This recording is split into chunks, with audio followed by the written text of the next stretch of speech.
Hi everyone, welcome to our channel. So ఈరోజు ఈ వీడియోలో మనం డిస్కస్ చేసుకోబోయేది ఏంటి అంటే ఎసెన్షియల్స్ ఆఫ్ కెమిస్ట్రీ అమ్మ. అయితే ఎసెన్షియల్స్ ఆఫ్ కెమిస్ట్రీకి సంబంధించి పార్ట్ 2లో మనమైతే ఉన్నామమ్మ. సో పార్ట్ 1లో మిక్చర్ అంటే ఏంటి, కాంపౌండ్స్, అదేవిధంగా న్యాచురల్గా మనకు దొరికే ప్రతి దానికోసం కూడా ఏవైతే బేసిక్ థింగ్స్ ఉన్నాయో అవన్నీ కూడా మనం ఎక్స్ప్లెయిన్ చేసుకోవడం జరిగింది. దానికి సంబంధించిన పీడిఎఫ్ కూడా మనం ఓవరాల్గా పెట్టాం. సో పార్ట్ 1కి సంబంధించి ఎన్ని అయితే ఉన్నాయో అవి మీరు చదువుకుంటే సరిపోద్ది. ఇప్పుడు పార్ట్ 2 చెప్పిన తర్వాత మిగతా పీడిఎఫ్ మీకు అర్థమవుతుంది ఏమ్మా, రైట్.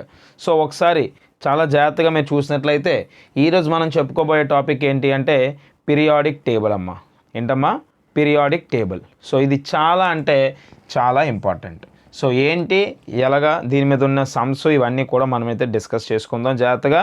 సో బేసిక్స్ నుంచి నీట్గా ఎక్స్ప్లెయిన్ చేస్తాను, జాగ్రత్తగా వినండి ఏమ్మా, రైట్. ఫస్ట్ పీరియాడిక్ టేబుల్ అనే కాన్సెప్ట్ కోసం మాట్లాడుకున్నట్టయితే ఫస్ట్లీ అసలు పీరియాడిక్ టేబుల్ అంటే ఏంటి, ఇది మనం తెలుసుకోవాల్సిన విషయం. పీరియాడిక్ టేబుల్ అనేది బేసిక్గా ఈ ప్రపంచం మీద, ఓకేనా, ఈ ప్రపంచం మీద మనకి దొరికే ప్రతి ఎలిమెంటు కూడా ఈ పీరియాడిక్ టేబుల్లో అమర్చడం జరిగింది. అంటే ఫర్ ఎగ్జాంపుల్ ఒక హోటల్ ఉంది, ఈ హోటల్లో దొరికే ప్రతి మెన్యూ కూడా ఐటమ్స్, ఏవైతే ఫుడ్ ఐటమ్స్ ఉంటాయో అవన్నీ కూడా మనకి మెన్యూలో ఇస్తారు, మీకు తెలుసు కదా.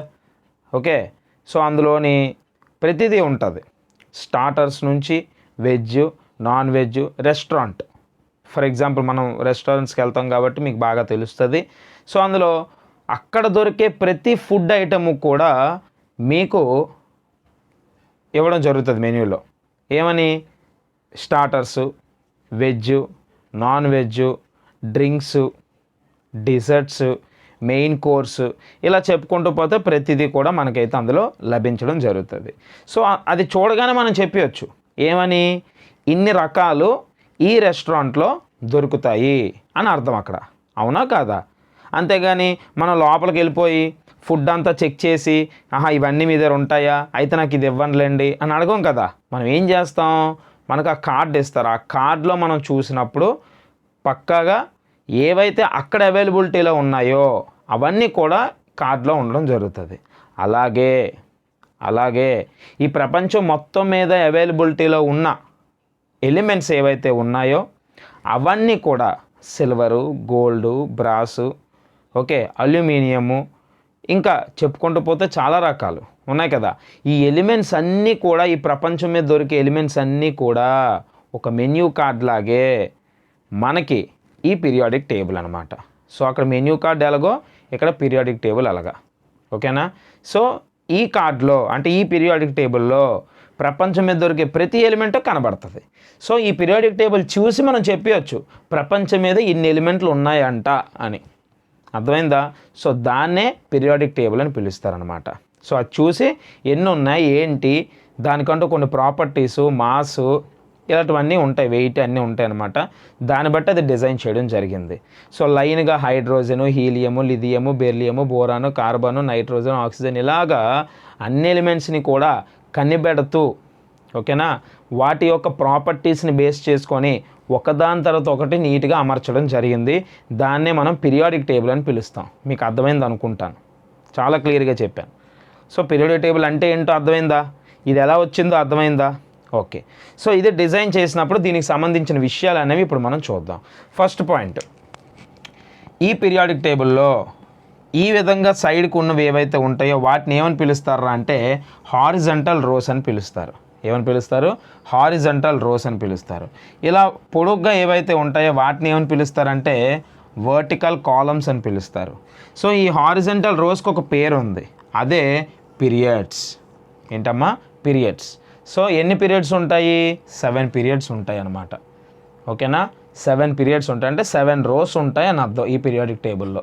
మీకు పిక్చర్ కనిపిస్తుంది, మీకు అర్థమవుతుంది.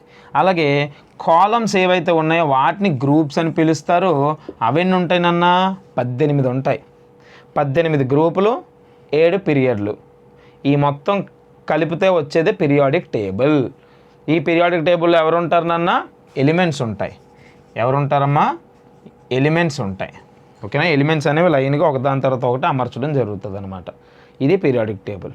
సో ఈ ఎలిమెంట్స్ ఏవైతే ఉన్నాయో ప్రతి ఎలిమెంట్, ఎగ్జాంపుల్ గోల్డ్ లేకపోతే సిల్వర్ లేకపోతే వాట్ ఎవర్ ఏదో ఒకటి ఒక ఎలిమెంట్ తీసుకుంటే ఈ ఎలిమెంట్ అనేది అసలు ఎలా తయారవుతుందంటే గ్రూప్ ఆఫ్ యాటమ్స్తో తయారవుద్దమ్మా. దేంతో తయారవుతుందన్నా? గ్రూప్ ఆఫ్ యాటమ్స్తో తయారవుతుంది. అంటే ఒక ఎలిమెంట్ అనేది అసలు ఎలా తయారవుతుంది అంటే యాటమ్స్ యొక్క కలయికతో. యాటమ్స్ అంటే కంటికి కనబడని అతి చిన్న అణువు, ఓకేనా, తెలుగులో చెప్పింది మామూలుగా. సో చిన్న పార్టికల్, టైనీ పార్టికల్నే యాటమ్ అని పిలవడం జరుగుతుంది. సో ఇదిగోండి, ఇది ఒక యాటమ్ అనొచ్చు. ఇలాంటి ఎన్నో యాటమ్స్ అన్నీ కలిస్తే, ఇలాంటివి ఎన్నో కొన్ని వేల కోట్ల యాటమ్స్ కలిస్తే వచ్చేదే ఎలిమెంట్. అర్థమైందా లేదా? ఓకేనా? సో ఇప్పుడు ఈ యాటమ్ కోసం మాట్లాడుకుందాం. ఈ యాటమ్ని జూమ్ చేసుకోవాలి కదా, జూమ్ చేసుకుంటే ఇలా ఉంటుంది యాటమ్. ఇది ఒక యాటమ్ అనుకుంటే, అంటే ఆ లోపల ఎవరెవరు ఉంటారో తెలియాలి కాబట్టి ఎప్పుడైనా గుర్తుపెట్టుకో. సో యాటమ్ కోసం మనం మాట్లాడుకుంటున్నాం ప్రజెంట్. సో ఈ యాటమ్ అర్థమైందా లేదా? ఎలిమెంట్స్ అనేవి ఎలా వస్తాయి అంటే యాటమ్స్ నుంచి వస్తాయి. యాటమ్స్ అనేది ఒక్కొక్క యాటమ్ ఎలా ఉంటుంది ఏంటి దాని గురించి డిస్కషనే మనం తెలుసుకోవాలి. సో యాటంలో మనకి మధ్యలో ఎవరు ఉంటారా అంటే న్యూక్లియస్ ఉంటుందమ్మా. యాటంలో ఎవరు ఉంటారమ్మా? న్యూక్లియస్ ఉంటుంది. న్యూక్లియస్. ఈ న్యూక్లియస్ లోపల ఎవరెవరు ఉంటారు అంటే ప్రోటాన్స్ ఉంటాయి, న్యూట్రాన్స్ ఉంటాయి. ఏముంటాయమ్మా? న్యూట్రాన్స్. ప్రోటాన్స్, న్యూట్రాన్స్ ఉంటాయి. ఈ వీటి చుట్టుపక్కల ఇలాగా ఆర్బిట్స్ ఉంటాయి అన్నమాట. అంటే మనకి సోలార్ సిస్టంలో ఎలాగా ఎర్త్ అనేది సన్న చుట్టూ జాగ్రత్త తిరుగుతుంది ఒక ఆర్బిట్ మీద, సాటర్న్ తిరుగుతుంది, మెర్క్యూరీ తిరుగుతుంది, వీనస్ తిరుగుతుంది. ఇలా సోలార్ సిస్టంలో ఎలాగైతే ఒక పర్టికులర్ పాత్ మీద తిరుగుతున్నాయో అదేవిధంగా ఇక్కడ కూడా ఒక పర్టికులర్ పాత్ మీద తిరుగుతాయి. ఎవరు తిరుగుతారు? ఎలక్ట్రాన్స్ తిరుగుతాయి. ఎవరు తిరుగుతారమ్మా? ఎలక్ట్రాన్స్ తిరుగుతాయి. ఓకేనా? సో ఇప్పుడు యాటంలో ఎవరెవరు ఉంటారనన్నా మధ్యలో న్యూక్లియస్ ఉంటుంది. న్యూక్లియస్లో ఎవరు ఉంటారంటే ప్రోటాన్స్, న్యూట్రాన్స్ కలిపే ఉంటాయి.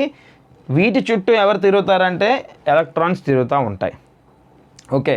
సో ప్రోటాన్స్కి వచ్చి ఛార్జ్ ఉంటుంది, అదే పాజిటివ్ ఛార్జ్. అంటే ప్రోటాన్స్ యొక్క ఛార్జ్ పాజిటివ్ ఛార్జ్.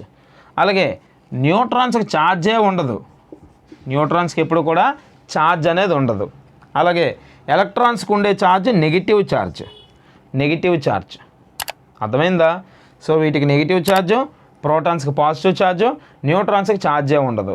సో ఈ న్యూక్లియస్ లోపల ఉన్న ఈ ప్రోటాన్స్ని న్యూట్రాన్స్ని కలిపి మనం ఏమని పిలుస్తామంటే న్యూక్లాన్స్ అని పిలుస్తామమ్మా.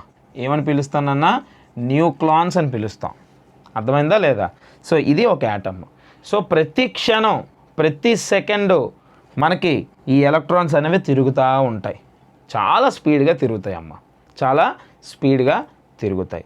సో ఇది మనం తెలుసుకోవాల్సిన అతి ముఖ్యమైన విషయం. ఓకేనా? అర్థమైందా లేదా యాటమ్ అంటే ఏంటి అనేది? సో యాటమ్ని మనం ఎలా చెప్తామంటే ఇట్ ఈస్ అ టైనియెస్ట్ పార్టికల్ అనమాట. సో మీకు పీడిఎఫ్ ప్రొవైడ్ చేస్తాను కాబట్టి అందులో బిట్ ఉంటుంది, నువ్వు చదువుకోవచ్చు, ప్రాబ్లం ఏం లేదు. ఓకేనా? సో ఇప్పుడు నువ్వు ఇక్కడ అబ్జర్వ్ చేయాల్సింది, ఎప్పుడైనా మనం అవసరానికి తగ్గట్టుగా ఈ ఎలక్ట్రాన్స్ ఏవైతే ఉన్నాయో వాటిని బయటికి తీయడం, లోపల పెట్టడం చేస్తూ ఉంటాం. అంటే ఒక యాటమ్కి సంబంధించి ఎలక్ట్రాన్ని తీయడం, పెట్టడం మనం చేస్తాం అన్నమాట. ఓకేనా? ఎలక్ట్రాన్స్ని తీయొచ్చు, పెట్టచ్చు, కానీ ప్రోటాన్స్ని తీయడం, పెట్టడం జరగదు. ఓన్లీ ఎలక్ట్రాన్స్ని తీయడం, పెట్టడం జరుగుతుంది. సో ఈ తీయడాలు అంటే రిమూవ్, పెట్టడం అంటే యాడింగ్. సో ఈ రిమూవ్ చేయడాలు, యాడ్ చేయడాల్లో చాలా రకాల కాన్సెప్ట్స్ అనేవి వెలుగులోకి వస్తాయి. ఆ కాన్సెప్ట్స్ అన్ని నేను మీకు ఎక్స్ప్లెయిన్ చేసి ఎలా తీస్తాం, ఎలా పెడతాం, తీయడాన్ని ఏమంటారు, పెట్టడాన్ని ఏమంటారు, ఇలా డిఫరెంట్ కాన్సెప్ట్స్ వస్తాయి అన్నమాట. సో అవన్నీ కూడా నేను మీకు ఎక్స్ప్లెయిన్ చేస్తాను. అర్థమైందా లేదా? సో ఎలిమెంట్స్ అంటే ఏంటి, ఎలిమెంట్స్ ఎక్కడి నుంచి వస్తాయి, యాటమ్ అంటే ఏంటి, యాటంలో ఎవరెవరు ఉంటారు, వాటి యొక్క ఛార్జెస్, ఇవి బేసిక్ పాయింట్స్. ఇప్పుడు ఈ యాటమ్స్ అంటే తీయడాలు చెప్పాను కదా, రిమూవల్, ఇదంతా జరుగుతుంది. అసలు ఏంటి, ఎలా జరుగుతుంది అనేది చూద్దాం ఈ కాన్సెప్ట్లో. దీని మీద బిట్స్ ఉంటాయి, అది మనం నెక్స్ట్ కాన్సెప్ట్లో చూద్దాం. సో ప్రతిదీ కస్టమైజ్డ్ అండ్ సిస్టమేటిక్ వేలో వెళ్తుంది. మీరు ఎవరు కంగారు పడొద్దు, నేను ఏం చెప్తున్నాను అనేది వినండి, అర్థం చేసుకొని గుర్తుపెట్టుకోండి, సరిపోద్ది. నేను చెప్పిన కాన్సెప్ట్స్ అన్ని వినగానే నీకు పీడిఎఫ్ ఈజీగా అర్థమవుతుంది. ఇది నేను చెప్పేది అంతే. ఓకేనమ్మా? సో ఇప్పుడు చాలా జాగ్రత్తగా చూడండి, ఇక్కడ రెండు ఇంపార్టెంట్ కాన్సెప్ట్స్ ఇచ్చాను. Atomic radius, ionisation energy. ఓకేనా? ఈ రెండు కాన్సెప్ట్ల కోసం మనం డిస్కస్ చేద్దాం. చాలా జాగ్రత్త చూడండి, ప్రతిదీ కూడా ఫ్రమ్ ద బేసిక్ ఎక్స్ప్లెయిన్ చేస్తాను. అటామిక్ రేడియస్ అంటే ఏంటి తెలియాలి. ఈ atomic radius across the period అంటే అర్థం పీరియడ్ వైజ్ ఏమవుతుంది అంటే, ఇప్పుడు చూడండి ఇదేంటి అంటే ఎగ్జాంపుల్ కింద చెప్తున్నాను, ఇది పీరియాడిక్ టేబుల్ అనుకుందాం. ఇదిగోండి ఇలాగే కదా ఉంటాయి ఎలిమెంట్స్, పీరియాడిక్ టేబుల్లో ఎలిమెంట్స్ ఎలాగైనా ఉంటాయి. సార్ ఇక్కడ ఎలా ఉంటుంది కదా సార్, మీరు అంతా ఈక్వల్గా వేస్తారంటే ఎగ్జాంపుల్ చెప్తున్నారు జస్ట్. ఇది పీరియాడిక్ టేబుల్. సో వీటినే పీరియడ్స్ అంటారు అన్నాను, ఇలాగ వెళ్ళడాన్ని. ఇలా ఉన్న వెయిట్ అయితే ఉంటాయి వాటిని గ్రూప్స్ అంటారు అన్నాను. So across the period atomic radius ఏమవుతుంది, డౌన్ ద గ్రూప్ అంటే పైనుంచి కిందకి top to bottom group wise atomic radius ఏమవుతుంది అనేది తెలియాలి. అలాగే అయనైజేషన్ ఎనర్జీ అంటే ఏంటి, అది కూడా అక్రాస్ ద పీరియడ్ ఏమవుతుంది, డౌన్ ద గ్రూప్ ఏమవుతుంది. అంటే ఒక టెక్నికల్ టర్మ్ ఇది అటామిక్ రేడియస్ అనేది. అంటే ఏంటో తెలియాలి, అక్రాస్ ద పీరియడ్ ఏమవుతుంది, డౌన్ ద గ్రూప్ ఏమవుతుంది. అలాగే అయనైజేషన్, అలాగే ఎలక్ట్రాన్ గెయిన్ ఎంథాల్పీ, అలాగే ఇంకా డిఫరెంట్ ఎలక్ట్రోనెగటివిటీ, ఇలా చాలా ఉంటాయి అన్నమాట. సో ప్రతిదానికి కూడా అక్రాస్ ద పీరియడ్ ఏమవుతుంది, డౌన్ ద గ్రూప్ ఏమవుతుందో తెలియాలన్నమాట. దానికంటే ఒక లాజిక్ ఉంటుంది. ఆ లాజిక్ అనేది చాలా జాగ్రత్తగా ఎక్స్ప్లెయిన్ చేస్తాను, వినండి ఏమ్మా. రైట్, ఫస్ట్ ఇక్కడ మీరు మామూలుగా చదువుకునేటప్పుడు పీడిఎఫ్లు ఇచ్చాను నేను. అటామిక్ రేడియస్ అంటే అక్రాస్ ద పీరియడ్ డిక్రీజ్ అవుతుంది, డౌన్ ద గ్రూప్ ఇంక్రీజ్ అవుతుంది, చదువుకుంటే సరిపోయింది. కానీ దాని మీనింగో తెలియాలి కదా, నేను చెప్తాను అది. ఫస్ట్ అటామిక్ రేడియస్ అంటే ఏంటో మాట్లాడుకుందాం. ఇప్పుడు యాటమ్ అని ఇందాక లెక్క చెప్పాను నేను, జాగ్రత్త చూడన్న. నేను మామూలుగా వేసాను ఓకేనా, ఎగ్జాక్ట్ సర్కిల్గా లేదు, బట్ ఒక యాటమ్ ఓకేనా. ఈ మధ్యలో ఎవరు ఉంటారు అన్నాను, న్యూక్లియస్ ఉంటుంది అన్నాను. వెరీ గుడ్, న్యూక్లియస్ ఉంటుంది అన్నాను. ఈ చుట్టుపక్కల ఎవరు ఉంటారు అన్నాను, ఎలక్ట్రాన్స్ అనేవి తిరుగుతూ ఉంటాయి అన్నాను. ఎవరినన్నా ఎలక్ట్రాన్స్ అనేవాళ్ళు తిరుగుతూ ఉంటారు అన్నాను. ఓకేనా, అలా ఉన్నాయి. సో ఇప్పుడు అసలు అటామిక్ రేడియస్ అంటే ఏంటో చెప్తాను విను. ఇప్పుడు జాగ్రత్త చూడు, ఇలాగ ఇవన్నీ ఏంటమ్మా, షెల్స్ అనమాట. సో ఎలక్ట్రాన్స్ లాస్ట్ వరకు తిరుగుతూ ఉంటాయి. ఇంకా ఇవన్నీ ఎలక్ట్రాన్సే ఉంటాయి అనమాట. యాటమ్ బట్ అది ఏ ఎలిమెంట్ అనేది దాన్ని బేస్ చేసుకొని ఎలక్ట్రాన్స్ అనేవి ఉంటాయి. సో అలా తిరుగుతూ ఉంటాయి. ఇప్పుడు ఈ న్యూక్లియస్ ఉంది చూసావా, ఈ న్యూక్లియస్ నుంచి ఈ లాస్ట్ షెల్ ఏదైతే ఉందో యాటమ్కి, ఓకే, ఇది యాక్చువల్గా షెల్ కాదు, ఇదిగోండి ఇక్కడతో యాటమ్ అయిపోద్ది క్లోజ్. ఆ లోపల లాస్ట్ షెల్ ఉంటుంది, అర్థమైందా? జాగ్రత్త చూడు, మధ్యలో ఉన్న న్యూక్లియస్కి కొసకి అంటే లాస్ట్లో ఉన్నది ఏదైతే ఉందో షెల్ అంటే అర్థం ఆ ఆర్బిట్ అనమాట.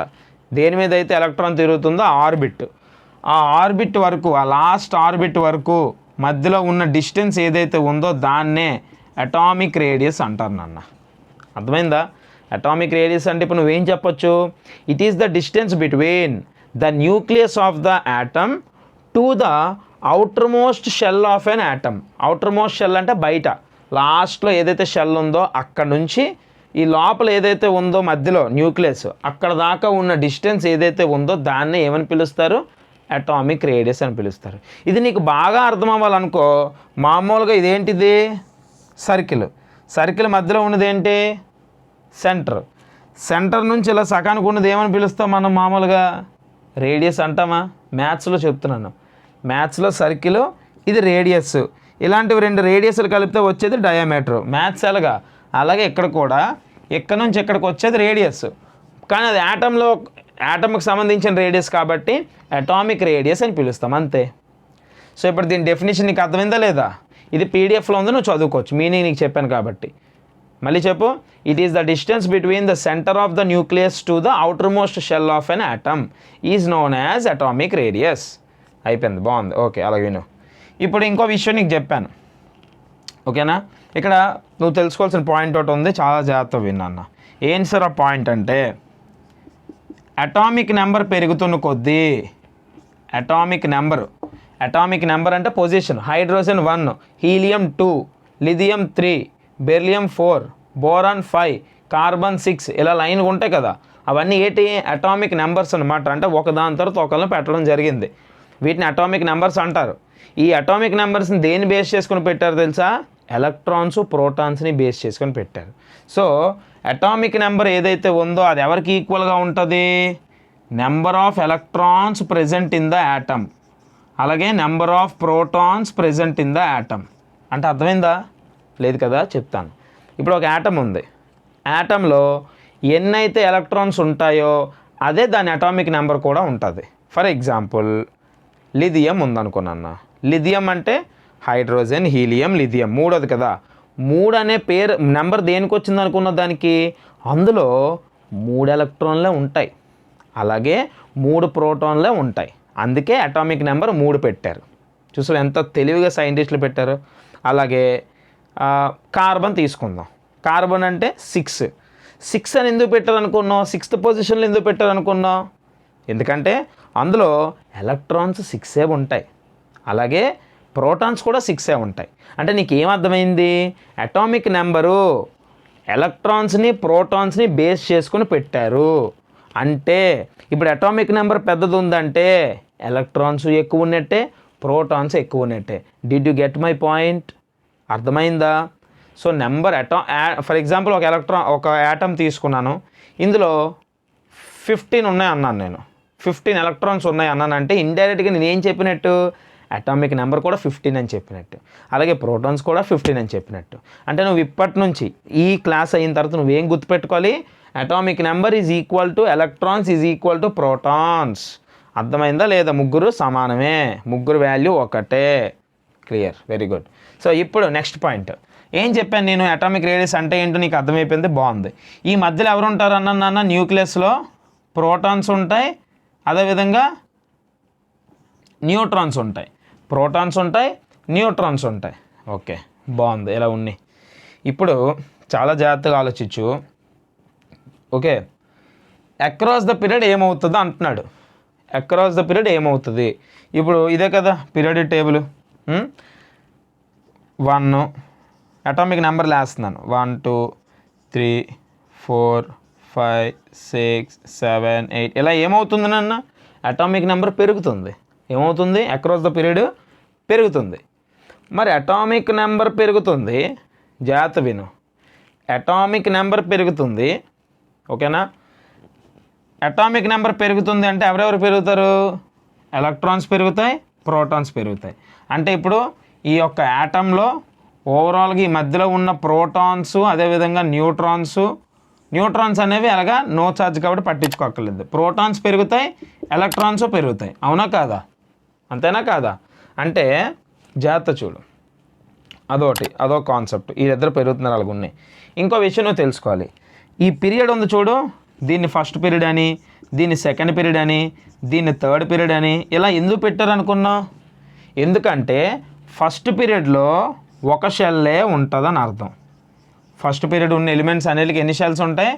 ఒక షెల్లే. సరే అసలు షెల్ అంటే ఏంటి ఇక్కడ చెప్తాను ఉండు. కంగారు పడకు, అర్థమవుతుంది కాన్సెప్ట్. వీడియో అయ్యాక నీకు క్లారిటీ వచ్చేస్తుంది కంప్లీట్గా. షెల్ అంటే ఏంటో చెప్తాను నేను. ఇగో ఇప్పుడు ఇది న్యూక్లియస్ అన్నానా? ఇది న్యూక్లియస్ అన్నాను. ఇదిగో ఇది ఒక షెల్ అనమాట. ఇవి 2 షెల్లలు, ఇవి 3 షెల్స్, ఈ 4 షెల్స్ అలాగా ఉండే వేటైతే ఉన్నాయి వాటిని షెల్స్ అని పిలుస్తారు. సో ఫస్ట్ పీరియడ్లో ఉన్న ప్రతి ఎలిమెంట్కి ఎన్ని షెల్స్ ఉంటాయట? ఒక షెల్లే ఉంటుందట, గుర్తుపెట్టుకో. రెండో పీరియడ్కి వెళ్ళాడంటే కారణం ఏంటనుకున్నావు? అందులో 2 షెల్స్ ఉంటాయి, గుర్తుపెట్టుకో. మూడో పీరియడ్కి వెళ్ళాడంటే కారణం ఏంటి? 3 షెల్స్ ఉంటాయి, గుర్తుపెట్టుకో. అంటే ప్రతి దానికి ఒక లాజిక్ ఉంది. పీరియడ్ మారుతుందంటే షెల్స్ పెరుగుతున్నాయి. అంటే ఒకే పీరియడ్లో షెల్స్ ఎలా ఉంటాయి? సేమ్ ఉంటాయి. అంటే ఇప్పుడు ఇక్కడ ఫస్ట్ ఎలిమెంట్ ఉంది, దీనికి ఇందులో ఉన్న లాస్ట్ ఎలిమెంట్, అదే పీరియడ్లో ఉన్న లాస్ట్ ఎలిమెంట్కి ఎన్ని షెల్స్ ఉంటాయి? సేమ్ షెల్సే ఉంటాయి. ఇక్కడ ఒక షెల్, అక్కడ ఒక షెల్లే ఉంటుంది. సెకండ్ పీరియడ్కి వచ్చేసరికి షెల్ పెరుగుతుంది. థర్డ్ పీరియడ్లో 3 షెల్స్, ఫోర్త్ పీరియడ్లో 4 షెల్స్, అలా షెల్స్ అనేవి పెరుగుతాయి. అర్థమైందా లేదా? నేను 2 కాన్సెప్ట్ చెప్పాను. ఒకటి, అటామిక్ నెంబర్ పెరిగితే ఎలక్ట్రాన్స్ అదేవిధంగా ప్రోటాన్స్ పెరుగుతాయి. అలాగే పీరియడ్ పెరుగుతున్న కొద్దీ షెల్స్ కూడా పెరుగుతాయి. గుర్తుపెట్టుకో. బాగుంది, రైట్, గుర్తుపెట్టుకోవాలగా. ఇప్పుడు ఒకసారి ఆలోచించినన్నా చాలా జాగ్రత్తగా దీనికోసం మాట్లాడుతున్నాం. సో ఇప్పుడు అక్రాస్ ద పీరియడ్ ఏమవుతుందమ్మా? అటామిక్ నెంబర్ పెరుగుతుంది. అటామిక్ నెంబర్ పెరుగుతుంది. ఎవరెవరు పెరుగుతున్నారు? ఎలక్ట్రాన్స్ పెరుగుతున్నాయి, ప్రోటాన్స్ పెరుగుతున్నారు. ఎలక్ట్రాన్స్ అంటే ఎక్కడ ఉంటాయి? చుట్టుపక్కల, ఇలా కదా, ఇలా ఉంటాయి. ప్రోటాన్స్ అంటే మధ్యలో ఉంటాయి, అంతేనా? సో మధ్యలో ఉన్నోళ్ళు పెరిగిపోతున్నారు, అలాగే చుట్టుపక్కల ఉన్నోళ్ళు పెరిగిపోతున్నారు. ఇప్పుడు జాగ్రత్త చూడు, నీకు ఒక ఇమేజ్ లాంటిది పెడతాను, జాగ్రత్తగా విను. చుట్టుపక్కల ఉన్న ఎలక్ట్రాన్స్ పెరుగుతున్నాయి, మధ్యలో ఉన్న ప్రోటాన్స్ పెరుగుతున్నాయి. ఇమాజిన్ చేసుకో. నీకేమన్నాను? చుట్టుపక్కల ఉన్న ఎలక్ట్రాన్స్ యొక్క ఛార్జ్ ఏం చెప్పానన్నా? నెగిటివ్ ఛార్జ్ అన్నాను. మధ్యలో ఉన్న ప్రోటాన్స్ యొక్క ఛార్జ్ ఏం చెప్పానన్నా? పాజిటివ్ ఛార్జ్ అన్నాను. నీకు మామూలుగా బాగా తెలిసిన విషయం, ప్లస్కి మైనస్ ఏమవుతుంది? అట్రాక్ట్ అవుతుంది. ప్లస్కి ప్లస్ రిపల్ అవుతుంది, అవునా కాదా? ఆపోజిట్ ఉన్నవి అట్రాక్ట్ అవుతాయి, అవునా కాదా? మరి చుట్టుపక్కల ఉన్న ఎలక్ట్రాన్స్ యొక్క మైనస్, మధ్యలో ఉన్న ప్లస్ ప్రోటాన్స్, వీళ్ళు ఏమవ్వాలి? అట్రాక్ట్ అవ్వాలి, అవునా కాదా? అర్థమైందా? Yes sir. ఓకే. మరి ఇప్పుడు చుట్టుపక్కల ఉన్న ఎలక్ట్రాన్స్ పెరిగిపోతున్నాయి వెళ్తున్న కొద్దీ, మధ్యలో ఉన్న ప్రోటాన్స్ పెరిగిపోతున్నాయి, అవునా? మరి ఇప్పుడు ఈడు పెరిగిపోతున్నారు, మధ్యలో ఉన్న వాళ్ళు పెరిగిపోతున్నారు, చుట్టుపక్కల ఉన్న వాళ్ళు పెరిగిపోతున్నారు, అంటే వీళ్ళిద్దరు దగ్గరికి అయిపోతారు అవరా? 100% అయిపోతారు. ఎందుకంటే ఇది ప్లస్, ఇది మైనస్, దగ్గరికి అయిపోతున్నాయి. మరి ఇలా దగ్గరికి అయిపోతున్నప్పుడు జాగ్రత్త చూడు, దగ్గరికి అయిపోతున్నాయి. అలాగే ఒక పీరియడ్లో మొత్తానికి షెల్స్ అనేవి పెరుగుతాయా, సేమ్ ఉంటాయా? సేమ్ ఉంటాయి. ఇందాక చెప్పాను కదా, ఫస్ట్ పీరియడ్లో ఉన్నదంటే దాంట్లో ఒక షెల్ ఉన్నట్టే అర్థం. ప్రతి ఎలిమెంట్కి ఒక షెల్ ఉంటే అది ఫస్ట్ పీరియడ్లో పెడతారు, 2 షెల్స్ ఉంటే సెకండ్ పీరియడ్లోకి వెళ్ళిపోద్ది అది కదా, 3 ఉంటే థర్డ్ పీరియడ్. అంటే ఫస్ట్ పీరియడ్లో అక్రాస్ ద పీరియడ్ షెల్ అనేది మారట్లేదు, అంటే అలాగే ఉంది షెల్. బట్ యాటమ్స్లో, అంటే ఈ యాటంలో షెల్ అలాగే ఉంది, కానీ మధ్యలో ఉన్న ప్రోటాన్స్ పెరుగుతున్నాయి, చుట్టుపక్కల ఉన్న ఎలక్ట్రాన్స్ పెరుగుతున్నాయి. కాబట్టి ప్రోటాన్స్కి ఎలక్ట్రాన్స్కి బాండింగ్ పెరిగిపోతుంది, అట్రాక్షన్ పెరిగిపోతుంది, అవునా కదా? దగ్గరికి అయిపోతున్నాయి. మరి అన్నీ దగ్గరికి అయిపోతున్నాయి అంటే డిస్టెన్స్ తగ్గుతుందా, పెరుగుతుందా? ఆబ్వియస్లీ చిన్న పిల్లని అడిగినా చెప్పేస్తాడు. దగ్గరికి అయిపోతుందంటే డిస్టెన్స్ పెరుగుతుందా, తగ్గుతుందా? తగ్గుతుంది. అందుకే అటామిక్ రేడియస్ ఏమవుతుందని ఇక్కడ ఇచ్చాడు? డిక్రీజ్ అని ఇచ్చాడు. కాన్సెప్ట్ అర్థమైందా? సో డిక్రీజ్ అనే పదం గుర్తుపెట్టుకోవడానికి ఈ లాజిక్ నీకు తెలియాలి, అదే సబ్జెక్ట్ రావడం అంటే. అర్థమైంది నాన్న? అర్థమైందా లేదా? సో లెఫ్ట్ టు రైట్ లేదా అక్రాస్ ద పీరియడ్ ఏమవుతుంది? అటామిక్ రేడియస్ తగ్గుతుంది, అంతే. ఇప్పుడు ఇంకోటి ఏంటి? డౌన్ ద గ్రూప్ అంటే పైనుంచి కిందకి ఇంక్రీజ్ అవుతుందట. ఎలాగో చూద్దాం. ఇప్పుడు నేను ఏం చెప్పాను అంటే, ఒకటి చెప్పడానికి ఎంతసేపు పట్టదు, కానీ ప్రతిదీ అలా పట్టదు, నీకు ఐడియా వచ్చేస్తుంది కాబట్టి. ఇప్పుడు ఒక పీరియడ్ నుంచి ఇంకో పీరియడ్కి వెళ్తే ఎవరు పెరుగుతారు? షెల్స్ పెరుగుతాయి. First shell, second shell, third shell, fourth shell, అంటే షెల్స్ ఇలా పెరిగిపోతున్నాయి, ఇలా పెరిగిపోతున్నాయి, ఇలా పెద్దది అయిపోతుంది వెళ్తున్న కొద్దీ. మరి పెద్దది అవుతుంది కాబట్టి ఆటోమేటిక్గా ఈవెన్ దో మనకి ఇక్కడ నెంబర్లు కూడా పెరుగుతాయి. 10 వరకు వెళ్ళిందంటే 11, 12 నెంబర్లు పెరుగుతాయి. నెంబర్లు పెరిగాయి అంటే ప్రోటాన్స్ పెరుగుతాయి, ఎలక్ట్రాన్స్ పెరుగుతాయి, అన్నీ బాగుంది. ఇక్కడ కూడా బాండింగ్ ఉంటుంది. కానీ షెల్స్ పెరుగుతున్నాయి కదా, ఎంత బాండింగ్ ఉన్నా కూడా షెల్ ఏం చేస్తుంది? వాటిని దూరం చేసేస్తుంది. ఇప్పుడు ఇది ఇలా పెరుగుతుంది, ఇవి ఇలా పెరుగుతున్నాయి, ఎలక్ట్రాన్స్, ఇక్కడ ప్రోటాన్స్ దగ్గర కావడానికి ట్రై చేస్తుంది. కానీ పీరియడ్ వైజ్, గ్రూప్ వైజ్ ఏమవుతుంది అంటే షెల్స్ పెరిగిపోతూ ఉంటాయి, కొత్త కొత్త షెల్స్ వచ్చేస్తున్నాయి మధ్యలో అడ్డుగా. సో షెల్స్ వచ్చేస్తున్నాయి కాబట్టి వాటి మధ్యన ఉన్న డిస్టెన్స్ ఏమవుతుంది? దూరం అవుతుంది. అందుకే అటామిక్ రేడియస్ ఏమవుతుందన్న డౌన్ ద గ్రూప్ ఇంక్రీజ్ అవుతుంది. So across the period decrease అవుతుంది, డౌన్ ద గ్రూప్ ఇంక్రీజ్ అవుతుంది. అర్థమైందా లేదా కాన్సెప్ట్? అటామిక్ రేడియస్ అంటే ఏంటి, ఎందుకు ఎలా అవుతుంది అనేది? ఎస్, అలా చదవాలి. సో ఈ కాన్సెప్ట్ ఏదైతే నేను ఇప్పుడు ఇంత ఎక్స్ప్లెనేషన్ ఇచ్చానో ఇది నీకు పీడిఎఫ్లో నీట్గా ఉంది. కెమిస్ట్రీ ప్లస్ కంప్యూటర్ ప్రాబ్లమ్స్ అని చెప్పి ఒక పీడిఎఫ్ ఉంటుంది, అందులో చూడు ఉంటుంది. ఓకేనా? ఇదనమాట. ఇప్పుడు ఇంకొకటి నెక్స్ట్ది చూడండి, అయనైజేషన్ ఎనర్జీ అట. అసలు అయనైజేషన్ ఎనర్జీ అంటే ఏంటో మనకు తెలియాలి. అయనైజేషన్ ఎనర్జీ ఏంటన్నా? అయనైజేషన్ ఎనర్జీ జాగ్రత్త చూడు. ఇప్పుడు అసలు అయనైజేషన్ ఎనర్జీ అంటే ఏంటి? ఇది బేసిక్గా మనం తెలుసుకోవాల్సిన కాన్సెప్ట్. యాటమ్ ఉంది, యాటంలో ఎలక్ట్రాన్స్ ఉన్నాయి. నీకు స్టార్టింగ్ ఈ వీడియోలో ఆ విషయం చెప్పాను. ఎలక్ట్రాన్స్ని మనం తీయొచ్చు, పెట్టొచ్చు. అలాగే అయనైజేషన్ ఎనర్జీ అంటే మీనింగ్ ఏంటో తెలుసా? The energy which is required to remove an electron from the outer most shell of an atom. Sir చెప్పారు కానీ నాకు సరిగ్గా అర్థం అవ్వలేదు సార్. నేను చెప్తాను, నేను ఉన్నాను కదా, కంగారు పడకు. యాటమ్ ఉందా? యాటంలో అవుటర్ మోస్ట్లో ఎలక్ట్రాన్స్ ఉంటాయా, ఉండవా? ఉంటాయి కదా. అలా అవుటర్ మోస్ట్లో తిరుగుతున్న ఎలక్ట్రాన్స్ని మనం గనక లాగేస్తే లాగడానికి ఆ ఎలక్ట్రాన్స్ లాగడానికి మనకు కావాల్సిన ఎనర్జీనే అయనైజేషన్ ఎనర్జీ అంటారు. The energy required to remove electron అంటే లాగడానికి రిమూవ్ చేయడానికి ఫ్రమ్ ద ఎక్కడి నుంచి outer most shell of electron atom. So atom లోపల అవుటర్ మోస్ట్ షెల్లోని ఏవైతే ఎలక్ట్రాన్స్ ఉంటాయో వాటిని తీయడానికి కావాల్సిన ఎనర్జీనే అయనైజేషన్ ఎనర్జీ అంటారు. సింపుల్, అర్థమైంది కదా నీకు? Very good. సో ఇప్పుడు మరి ఆ ఎనర్జీ అక్రాస్ ద పీరియడ్ ఏమవుతుంది, డౌన్ ద గ్రూప్ ఏమవుతుంది? నువ్వు ఆల్రెడీ రేడియస్ విన్నావు కాబట్టి ఇది ఈజీగా చెప్పేస్తావు. చూడు ఎలాగో చెప్తాను చూడు. Across the period ionisation energy ఏమవుతుందట, ఇక్కడ జాగ్రత్త చూడు, ఇంక్రీజ్ అవుతుందట. దీనికి రివర్స్ అనమాట. ఎందుకు చెప్తా నేను, జాగ్రత్త. ఇటు నుండి అటామిక్ రేడియస్ చెప్పుకున్నాం. ఏం చెప్పుకున్నాం? ఫ్రమ్ ద పీరియడ్ అంటే లెఫ్ట్ టు రైట్ నుంచి అటామిక్ రేడియస్ తగ్గుతుంది కాబట్టి దాన్ని డిక్రీజ్ అని అన్నాం. ఇప్పుడు నన్న జాగ్రత్త విను. అక్రాస్ ద పీరియడ్లో మధ్యలో ఉన్న ప్రోటాన్స్ పెరుగుతాయి, చుట్టుపక్కల ఉన్న ఎలక్ట్రాన్స్ పెరుగుతారు. ఇద్దరు పెరిగిపోతున్నారు కాబట్టి దగ్గరికి అయిపోతున్నారు కాబట్టి అట్రాక్షన్ పెరిగిపోతుంది. ఇప్పుడు అట్రాక్షన్ పెరిగిపోతున్నప్పుడు నువ్వు లాగడం కష్టం అవుతుంది, ఈజీ అవుతుందా? కష్టం అవుతుంది కదా. ఇప్పుడు అటువైపు 100 మంది ఉన్నారు, తాళ్ళు లాగుతున్నారు, రోపు లాగుతున్నారు. ఇటువైపు నేను ఒక్కనే ఉన్నా, రోపు లాగుతున్నాను. అటువైపు అంతమంది పవర్ ఉంది కాబట్టి నేను ఇటువైపు లాగడానికి కుదురుతుందా? కుదరదు. ఒకవేళ లాగాలన్నా నేను ఆ 100 మంది కన్నా ఎక్కువ పవర్ కలిగి ఉంటేనే అవుతుంది. అవునా కాదా? అలాగే ఇక్కడ యాటంలో కూడా లెఫ్ట్ టు రైట్ వెళ్తున్నప్పుడు అటామిక్ రేడియస్ పరంగా మనం చూసినట్లయితే అంటే ఇదంతా ఒకటే కాన్సెప్ట్. ఏమవుతుంది? లెఫ్ట్ టు రైట్లో అటామిక్ రేడియస్ తగ్గుతుంది. ఎందుకు తగ్గుతుంది? మధ్యలో ఉన్న ప్రోటాన్స్ చుట్టుపక్కల ఉన్న ఎలక్ట్రాన్స్ దగ్గరికి అయిపోతున్నారా, అట్రాక్షన్ పెరుగుతుంది, ఫ్రెండ్స్ అయిపోతున్నారు, బాగా క్లోజ్ అయిపోతున్నారు. క్లోజ్ అవుతున్నప్పుడు పీకడం కష్టం. సో పీకడం ఇన్ ద సెన్స్ బయటికి రిమూవ్ చేయడం.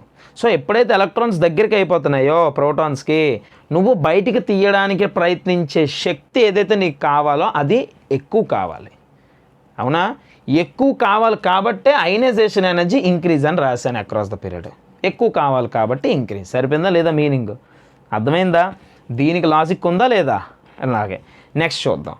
డౌన్ ద గ్రూప్ డిక్రీజ్ అట. ఎందుకంటే ఇక్కడ ఆల్రెడీ ఇంక్రీజ్ కదా. ఇప్పుడు atomic radius down the group increase అవుద్ది అన్నాను, ఎందుకంటే షెల్స్ యాడ్ అవుతూ ఉంటాయి కాబట్టి ఇంక్రీజ్ అవుద్ది. మరి ఇంక్రీజ్ అంటే ఆల్రెడీ అవి దూరంగానే ఇంక్రీజ్ అయిపోతున్నాయి. ఇలాగ డౌన్ ద గ్రూప్ వెళ్తున్న కొద్దీ ఇంక్రీజ్ అవుతున్నాయి.